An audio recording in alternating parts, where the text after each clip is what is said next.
Nah ini yang penting nih, amil zakat. Amil zakat itu termasuk asnaf yang 8 tidak? Masuk. Nah sekarang yang dikatakan amil zakat itu siapa? Orang yang diutus atau diangkat oleh pemerintah untuk menangani urusan zakat.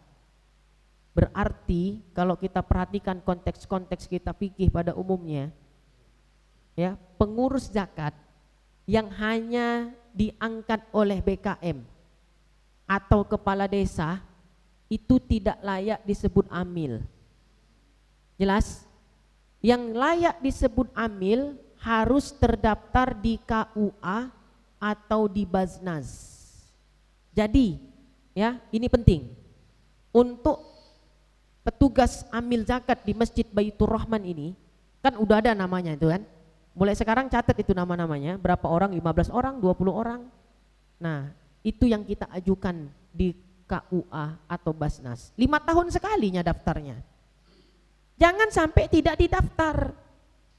Kalau tidak didaftar di KUA atau di Baznas, kalau tidak salah sekarang di Baznas, KUA nggak nerima lagi, udah dialihkan ke Baznas kalau tidak salah. Kalau dulu ke KUA bisa, ya sekarang udah ada lembaga tersendiri yang mengurus, Baznas, Badan Amil Zakat Nasional. Kan itu wakil pemerintah berarti kan? Jadi nama-nama tadi ya untuk petugas amil zakat Masjid Baitur Rahman ini daftarkan ke Baznas. Kami nggak pernah kami daftar Ustadz, yang ngangkat BKM disahkan oleh Kepling. Ya memangnya Kepling punya otoritas untuk mengesahkan amil zakat? Nggak ada, maka nggak disebut sebagai amil zakat. Hati-hati. Ini rancu nanti di sini.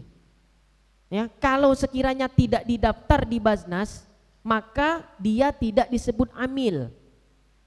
Jelas? Jadi apa namanya Ustadz? Sukarelawan saja. Maka dia enggak berhak mendapatkan bagian dari harta zakat atas nama amil. Sudah? Nah, kedua, kalau dia tidak terdaftar di Baznas, hanya diangkat najir atau kepala desa atau kepling aja, kan tadi namanya sukarelawan zakat, bukan amil zakat. Mereka enggak berhak mencampur adukkan beras zakat, haram hukumnya. Yang ketiga, urusan baro'atu zimmah. Baro'atu zimmah itu apa Ustadz? Gini, misalnya Masjid Baitur Rahman ini, ya, pengurus zakatnya sudah terdaftar di Baznas. Berarti legal nggak secara syarak? Legal secara syarak. Nah, saya sebagai muzaki, orang yang mau bayar zakat, Ustadz, lebih bagus saya antar zakat itu langsung ke penerima atau lebih bagus saya antar ke Masjid Baitur Rahman yang ada amil zakatnya? Nah, itu kan pertanyaan mendasar itu kan, kita lah ya orang yang mau bayar zakat.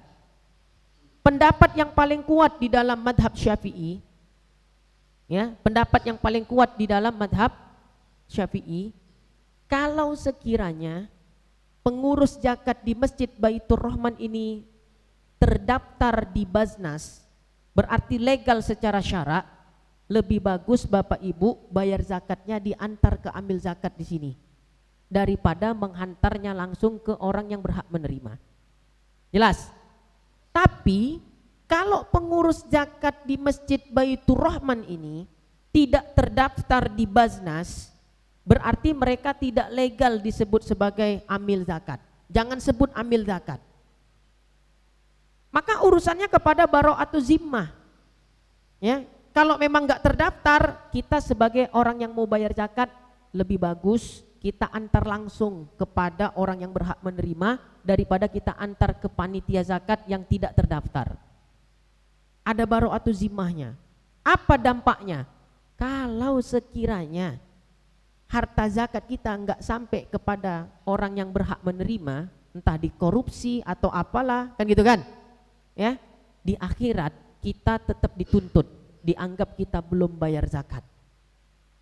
Tapi kalau kita bayar zakat kepada pengurus yang memang sudah mendapat legalitas dari syariat, disebut amil tadi, andai kata pun mereka korupsi, kita nggak ada tanggungan di akhirat, udah lepas zakat kita. Nah, ngerti kan? Jadi jangan sampai di Masjid Baitur Rahman ini petugas-petugasnya tidak didaftarkan di Basnas. Enggak ribet kok ngurusnya. Ya. Nah, di mana Basnas ini, di mana? Deket. Nah, pokoknya daftarkan aja. Siapa nama-namanya? Tanya aja nanti sama mereka petugasnya. Hah? Enggak bisa. Enggak. Perangkat pemerintah kan, tapi tidak di dalam urusan itu dia.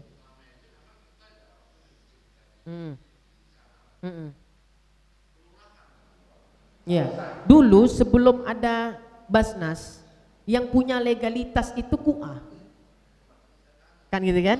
Nah, jadi karena sekarang udah ada dibentuk Basnas, nah itu kan lebih otoritatif, dalam artian betul-betul ngurus zakat itu kan. Kalau KUA kan nggak zakat aja diurusnya, nikah iya, apa iya kan itu, dibentuklah sama pemerintah, ya Basnas, ya daftarnya ke Basnas. Kalau ke Kepling, camat, lurah itu belum mendapat legalitas secara hukum syara. Walau dia wakilnya pemerintah, tapi kan dia tidak membidangi di dalam urusan ini. Nah gitu dia. Ya kalau gitu daftar di Samsat bisa juga, ya karena dia wakil pemerintah. Tapi kan otoritatifnya dia enggak ke situ dia gitu. Ngerti maksudnya kan Pak? Nah, jadi tetap mesti didaftar ke Basnas. Jangan sampai tidak, ya percuma kita udah buat daurah tapi enggak dijalankan, ya karena ini untuk perbaikan yang lebih baik.